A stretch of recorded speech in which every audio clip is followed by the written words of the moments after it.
This is a cordless lithium electric fillet knife.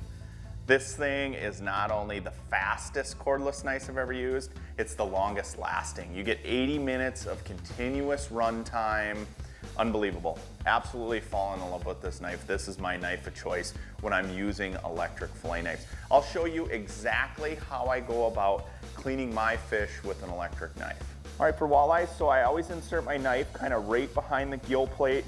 I don't want to miss any meat. I know a lot of people go like this. There's quite a bit of meat back here, so I'll run the electric fillet knife right down to the belly.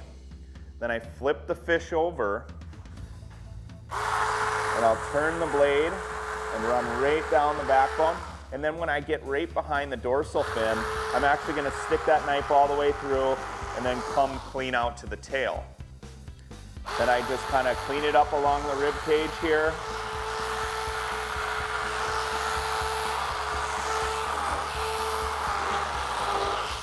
I know a lot of anglers, when they use an electric fillet knife, they go right through the rib cage.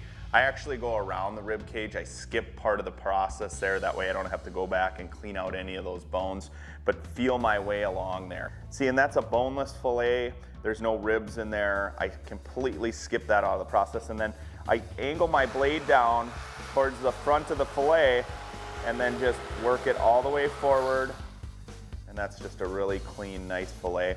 Some of the bigger walleyes or even pike, you can take out the Y bones or pin bones, making it,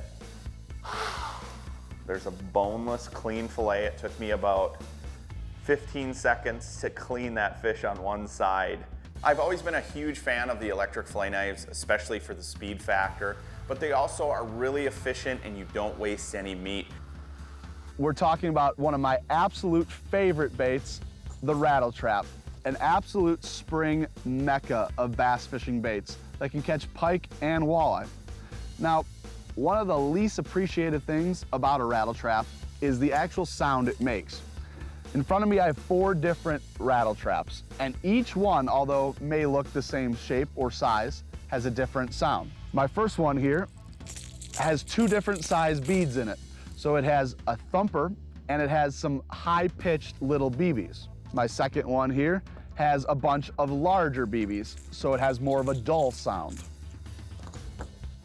This one has a very high-pitched little BB sound. And finally, my last one here has 2 tungsten knocker balls in it, and it's a very dull sound. Each one of these make a different bait fish sound that attracts different game fish. So next time you go out, bring a couple different types, try them out and see which one works best for you.